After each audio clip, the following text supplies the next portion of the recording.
नमस्कार, मैं विजयलक्ष्मी गुप्ता आप सभी बहनों का अपने चैनल पर स्वागत करती हूँ और उम्मीद करती हूँ कि सभी स्वस्थ होंगे और मस्त होंगे। जो भी बहनें हमारी हैं वो कोर्ट केस को लेकर परेशान हैं और एक स्थिति है, आप सुनती आई हैं कि अगर यूपी ट्रिपल एससी आयोग चाहे तो वो आपको डीवी रिजल्ट दे सकता है, आपकी डीवी करवा सकता है, क्योंकि अंतिम चयन पर रोक है। इसको लेकर के जब आयोग में माननीय सचिव सर से बात की गई तो 20 तारीख वाले धरने की बात है, तो उन्होंने एक बात कही थी कि आप सभी मेरा परिवार हैं, बहन हैं और मैं कोर्ट के अगेंस्ट कोई काम नहीं कर सकता हूं क्योंकि मेरे भी बाल बच्चे हैं। तो मुझे ज़्यादा तो जानकारी नहीं है, लेकिन एक भाई साहब हैं जिनकी बहन का इसमें होना है, तो उनके माध्यम से मुझे जानकारी मिली। हालांकि ये पेपर मुझको आयोग में सचिव सर ने ही दिए थे, तो उस पेपर को जब मैंने उनसे पढ़वाया, रीड करवाया, उसमें ये चीज़ जो निकल के आई है, ये मैं इसको ट्रांसलेट करवा करके आपके सामने प्रस्तुत कर रही हूँ और मुझे ऐसा लगता है कि सबको ये बात जाननी चाहिए। देखिए, मैं इसको पढ़ने का प्रयास करूँगी, कोई त्रुटि होगी तो आप लोग माफ़ कर दीजिएगा, लेकिन ये पढ़ना ज़रूरी है। आप देखिए, कोर्ट नंबर 34 और आपकी जो रीट संख्या ए नंबर 12924 आप 2022, ठीक है, सब लोग इसको रट ही लिए हैं, इसमें कुछ बताने की ज़रूरत नहीं है। और जो पिटिशनर हैं वो श्रीमती अनीता सिंह एवं 75 अदर्स हैं और respondent union of India and 3 others, ठीक है। काउंसिल ऑफ पिटिशनर जो हैं वो विनीत कुमार सिंह हैं और जो कि एडवोकेट हैं। काउंसिल फॉर रिस्पोंडेंट ये हैं ASGI CSC और श्री पूर्णेंदु कुमार सिंह जी और सिद्धार्थ सिंघल जी, ठीक है। तो जो ये हमारे माननीय जज महोदय हैं अजीत कुमार जी, तो इनके द्वारा जब स्टे दिया गया है तो बहुत अच्छे से मेरे पास स्क्रीनशॉट ये नहीं है, जो भी है मैं कोशिश करूँगी कि आप लोग इसको पढ़ लें खुद से। बाकी मैं जो पढ़ पाऊँगी टूटा फूटा वो मैं पढ़ के बताती हूँ। On the last date detailed order was passed requesting I additional educate Journal Mr. Neeraj Tripathi to place the court the letters of the various authorities of the government and the center government discussed and, और ये कटा हुआ है, जो भी लिखा हो उसका हिंदी में मेरे पास है पूरा, in the second paragraph of the order, ठीक है।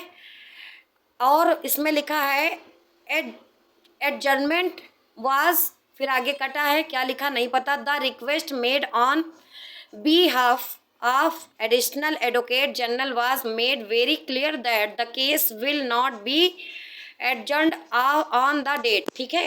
ये अब जो भी है हिंदी आप देख लीजिए, इसका ट्रांसलेट इंग्लिश टू हिंदी किया गया है।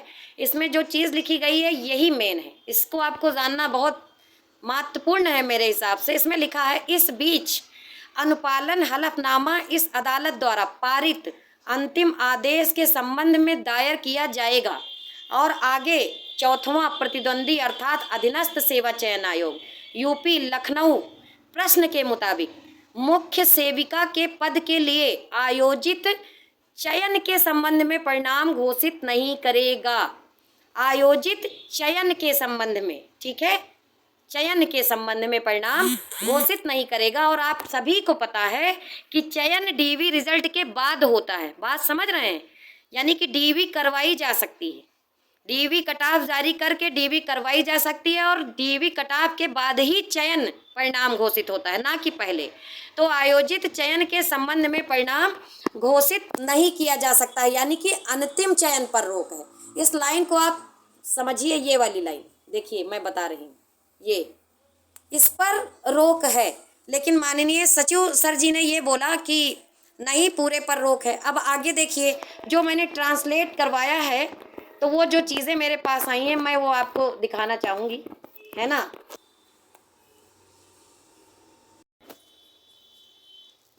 आगे आप देखिए, ये जो मैंने आपको बताया है, अब आगे देख लेते हैं। ये जो मैंने आपको बताया है इसको डिटेल में समझिए। देखिए, कोर्ट नंबर 34 केस रीट एक नंबर जो आपको दिया गया है, मैंने बताया है, याचिकाकर्ता अनीता सिंह और अन्य जो 75 अन्य प्रतिवादी भारत संघ और 3 अन्य सलाहकारों के वकील विनीत कुमार सिंह, SR उत्तरदायित्व के लिए वकील ASGI CSC और ये पूर्णेंदु कुमार सिंह, सिद्धार्थ सिंघल जी, माननीय अजीत कुमार, और जे अंतिम तिथि पर एक विस्तृत आदेश को पारित किया गया। अतिरिक्त अधीक्षक जनरल श्री नीरज त्रिपाठी को राज्य सरकार के विभिन्न अधिकारियों के पत्र और केंद्र सरकार के बारे में बताए जाने की अनुमति दी गई और आदेश के दूसरे पैराग्राफ में संदर्भित किया गया है। अतिरिक्त अधिवक्ता जनरल की ओर से अनुरोध किए गए अनुरोध पर अध्यापन किया जाएगा। आज, ठीक है, आज श्री शैलेंद्र सिंह ने श्री नीरज त्रिपाठी के बारे में अधिवक्ता धारणा सीखी ने जमीन पर आगे के अधिवक्ताओं के लिए अतिरिक्त वकील सामान्य प्रार्थना सीखी।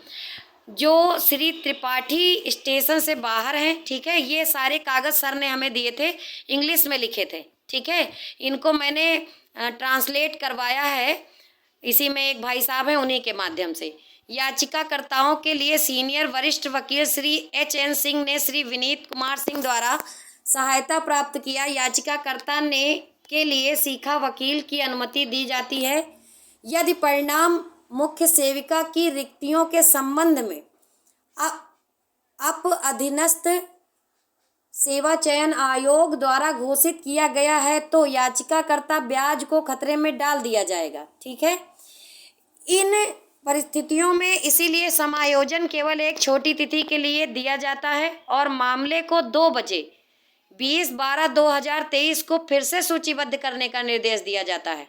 इस बीच अनुपालन हलफनामा इस अदालत द्वारा पारित अंतिम आदेश के संबंध में दायर किया जाएगा और आगे 4वां प्रतिद्वंदी अर्थात अधीनस्थ सेवा चयन आयोग यूपी लखनऊ प्रश्न के मुताबिक मुख्य सेविका के पद के लिए आयोजित चयन के संबंध में परिणाम घोषित नहीं करेगा। और ये दिनांक थी 13/12/2023, ठीक है। यहाँ पर भी वही बात लिखी हुई है जो मैंने अलग से आपको बताई है। मैं इतना दुनिया भर का इसलिए पढ़ी हूँ कि आप लोग जो है ये वाली बात समझ पावें, ये वाली बात, ये इतनी सी बात यही आपके लिए महत्वपूर्ण है, ठीक है। ये जो लास्ट वाला पैराग्राफ है आप इसको देख लीजिए, मैंने ट्रांसलेट करवाया है जिसमें साफ साफ लिखा है कि अंतिम चयन पर रोक है, ना कि बीच की प्रक्रिया पर। बात समझिए, लिखा हुआ है मुख्य सेविका के पद के लिए आयोजित चयन के संबंध में परिणाम घोषित नहीं करेगा। चयन के संबंध में परिणाम घोषित नहीं किया करेगा। और चयन का परिणाम कब होता है? जब आप DV करवा लें उसके बाद ना चयन करेंगे, उसके पहले थोड़ी ना चयन होता। तो ये वाली बातें हैं। अब चूंकि हम लोगों को कानूनी जो भी जानकारी है वो ना के बराबर है। हम लोगों ने संविधान केवल किताबों में पढ़ा है कि संविधान ये होता है, संविधान वो होता है, कानून ये होता है, लेकिन कोर्ट के जो डॉक्यूमेंट हैं उनको पढ़ना और उनको पढ़ करके अपने मतलब की चीज़ निकालना ये वही व्यक्ति कर सकता है जो थोड़ी बहुत जानकारी रखता हो। हालांकि 20 तारीख को सर ने पेपर दिए थे, मैंने पढ़ा भी था, कोशिश भी की थी कि मैं इसकी हिंदी समझ पाऊँ। तो जब मैं पढ़ी तो मुझे लगा कि शायद भाई पूरे पे अब सर इतने अच्छे से बात किए थे, बोले थे कि नहीं आप लोग हमारी बहनें हैं, तो मैं यही सोची कि भाई हमारे साथ थोड़ी ना कुछ गलत करेंगे।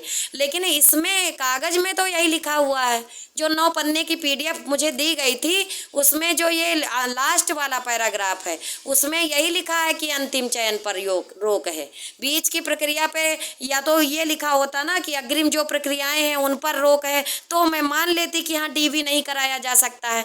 चलिए जो भी है, मगर मुझे लगा कि आपको बताना चाहिए इसीलिए मैं बता रही हूँ। बाकी अब क्या ही बताएं, हम लोगों के साथ तो अब यही हो ही रहा है कि 10 ठो चैनल हैं, 10 ठो लोग हैं, विभाग में जाते हैं तो वो SSS भेज देते हैं, SSS जाते हैं तो विभाग में भेज देते हैं, जनता दरबार जाते हैं तो वहाँ से आश्वासन मिल जाता है। थर्ड पार्टी बनने के लिए खुद ही प्रयास में हूँ तो बहुत सारे लोग विरोध कर रहे हैं, तो इन विरोधों के बीच में मैं अकेली महिला क्या करूँ, मेरे तो कुछ समझ में नहीं आता है। फिर भी मैं अड़िग हूँ कि मैं अपने हक की लड़ाई लड़ूंगी, बिल्कुल लड़ूंगी। कारण ये है ना कि मैं बहुत ज़्यादा परेशान हूँ, बहुत ही ज़्यादा। इस विभाग से उस विभाग, उस विभाग से उस विभाग, मतलब कोई सच बोल नहीं रहा, कर नहीं रहा। आखिर क्यों? जब निकाली गई है नौकरी तो क्यों नहीं समय से दी जा रही है? आखिर समय से हम लोगों को क्यों नहीं दिया जा रहा, हम लोगों को क्यों परेशान किया जा रहा है। अगर आपको नौकरी देनी नहीं थी तो निकाली क्यों। अगर किसी का हित प्रभावित हो रहा है, वो कोर्ट में गया है और विभाग ने नौकरी निकाली है, तो हम लोगों के पक्ष को क्यों नहीं रख रहा है। आज अगर हम लोग मजबूर हो गए हैं थर्ड पार्टी बनने के लिए, या मान लीजिए कि हम लोग सहयोग राशि प्राप्त करना चाहते हैं और सबसे कह रहे हैं, सबसे अनुरोध कर रहे हैं कि वो साथ में आवे, तो इसमें भी कुछ अराजक तत्व तो हम लोगों को दलाल या फिर जो है चंदा चोर या और गलत शब्दों का प्रयोग कर रहे हैं।